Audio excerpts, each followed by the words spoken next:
Hello friends, कैसे हैं आप सभी लोग। आज हम लोग शुरू करने वाले हैं स्कोप ऑफ फार्माकोलॉजी के पार्ट 2 से।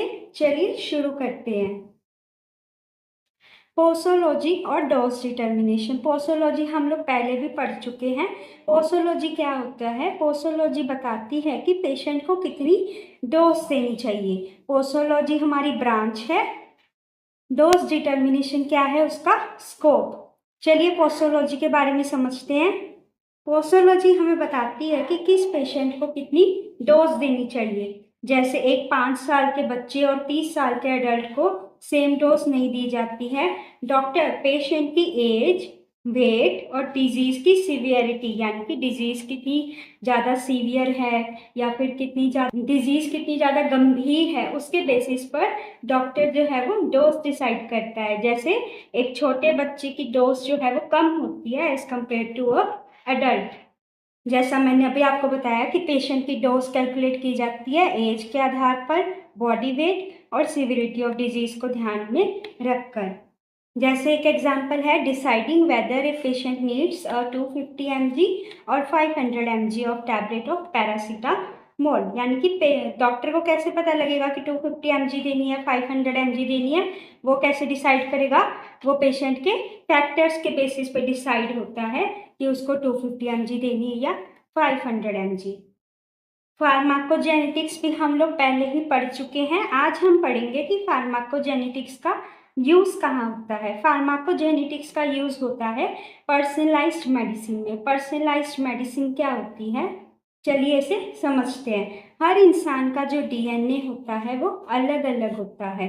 इस वजह से एक ही मेडिसिन एक ही पेशेंट पर बहुत अच्छा इफेक्ट भी दिखा सकती है और दूसरे पेशेंट में साइड इफेक्ट्स भी आ सकते हैं। इसी नॉलेज की हेल्प से डॉक्टर्स फ्यूचर में पर्सनलाइज्ड ट्रीटमेंट दे सकते हैं। पर्सनलाइज्ड ट्रीटमेंट का मतलब होता है कि एक स्पेसिफिक पेशेंट के लिए स्पेसिफिक टाइप का ट्रीटमेंट देना। जैसे अगर किसी पेशेंट को किसी मेडिसिन से एलर्जी है तो हम उसकी जगह दूसरी मेडिसिन रिप्लेस करके उसको दे सकते हैं।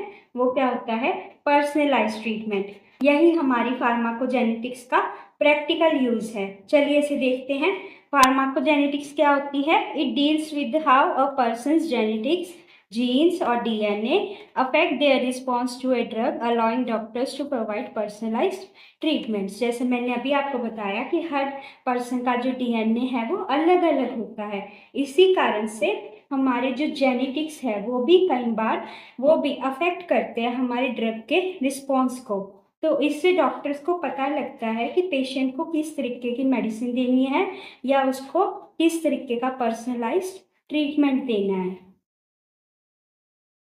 जैसे कि changing a patient's medicine because of their unique DNA that makes them overly sensitive to the standard drug. जैसे कि मैंने अभी आपको बताया कि ऐसा हो सकता है कि जो मेडिसिन एक पेशेंट पर अच्छा इफेक्ट दिखा रही है वही मेडिसिन दूसरे पेशेंट पर साइड इफेक्ट्स दिखा सकती है या एलर्जिक रिएक्शंस शो कर सकती है।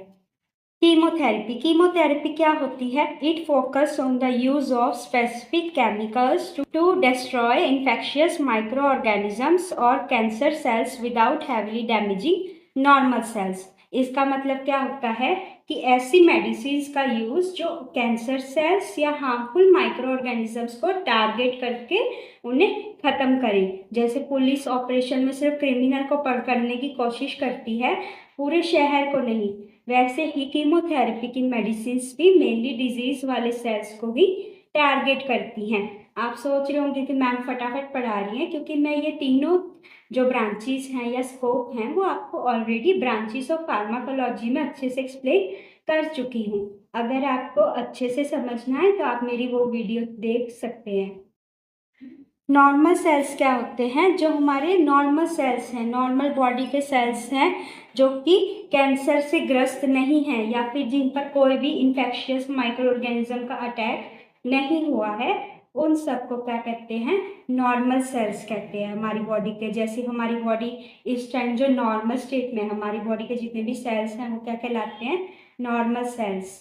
मैंने अभी आपको बताया जैसे कि using anti cancer drugs to stop the growth of tumour in the body, यानी कि ऐसे केमिकल्स का यूज करना जो कि हमारी बॉडी में या तो कैंसर सेल्स को खत्म करे या फिर माइक्रो ऑर्गेनिजम्स को। तो यहाँ पे हम लोग एंटी कैंसर ड्रग्स क्यों देते हैं, ताकि वो हमारी बॉडी में बन रहे ट्यूमर यानी कि कैंसर को खत्म कर सके या रोक सके। अब हमारा टॉपिक है कार्डियोवैस्कुलर फार्माकोलॉजी। कार्डियोवैस्कुलर में कार्डियो का मतलब होता है हार्ट, हार्ट यानी कि हमारा दिल, और वैस्कुलर का मतलब होता है blood vessels.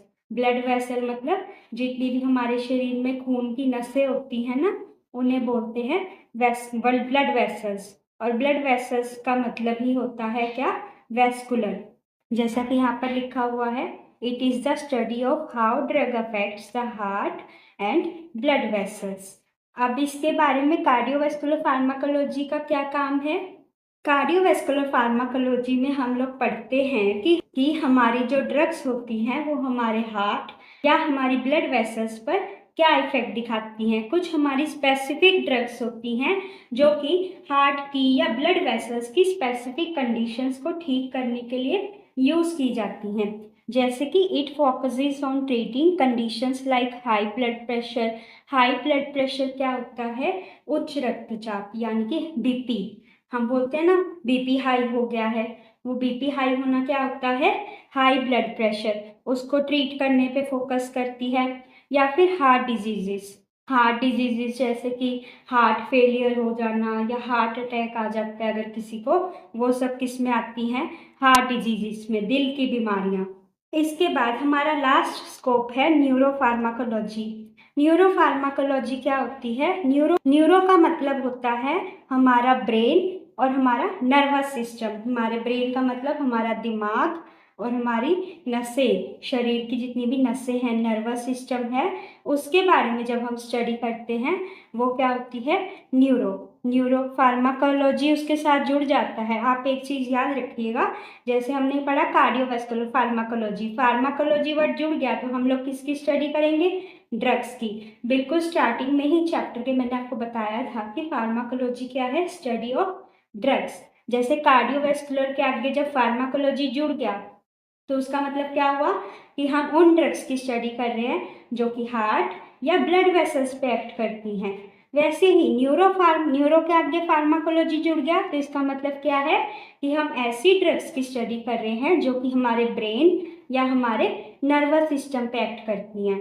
It deals with the study of how drug affects the nervous system including the brain, मस्तिष्क हमारा दिमाग, and spinal cord. Spinal cord क्या होती है, जो हमारी रीढ़ की हड्डी में नस जाती है ना, उसे बोलते हैं स्पाइनल कॉर्ड।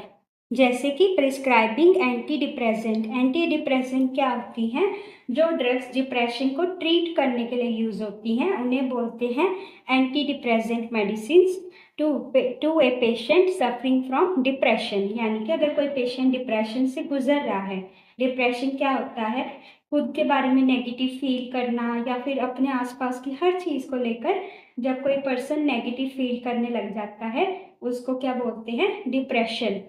तो एंटी डिप्रेसेंट ड्रग्स क्या होती हैं, जो कि डिप्रेशन से सफ़र करने वाले पेशेंट्स को दी जाती हैं। तो फ्रेंड्स, ये था हमारा स्कोप ऑफ फार्माकोलॉजी। मैंने आपको पिछली वीडियो में भी बताया था कि मैंने 10 पॉइंट्स इसलिए इंक्लूड करे हैं ताकि आप अपने कॉलेज के अकॉर्डिंग आपको कितने पॉइंट्स लिखने हैं उतने डिसाइड कर सकें, और आपको जो पॉइंट्स ईजी लगे उन्हें आप इजीली अपने पेपर्स में लिख सकें। अब मैं क्विक रिवीजन के लिए आपको एक फ्लो चार्ट दिखा देती हूँ। वो फ्लो चार्ट आप लोग पेपर में भी बना सकते हैं। फ्लो चार्ट बनाने के काफ़ी अच्छे मार्क्स मिलते हैं आपको। ये मैंने फ्लो चार्ट बना रखा है, आप लोग इसी तरीके का फ्लो चार्ट अपने एग्जाम में बना सकते हैं।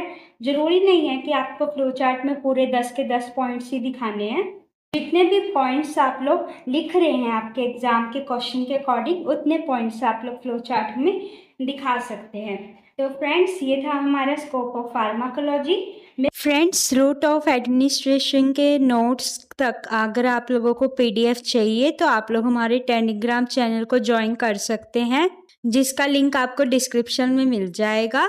अदरवाइज आप लोग टेलीग्राम पर जाकर हमारे चैनल का नाम सर्च कर सकते हैं जो कि है फार्मेस्ट्री, और आप लोग ज्वाइन कर सकते हैं जहां आप लोगों को पीडीएफ मिल जाए। मिलते हैं आपसे नेक्स्ट वीडियो में। पूरे journal pharmacology and scope of pharmacology से रिलेटेड प्रीवियस ईयर क्वेश्चंस के साथ। तब तक हमारे साथ बने रहिए और अपना और अपनों का ख्याल रखिए।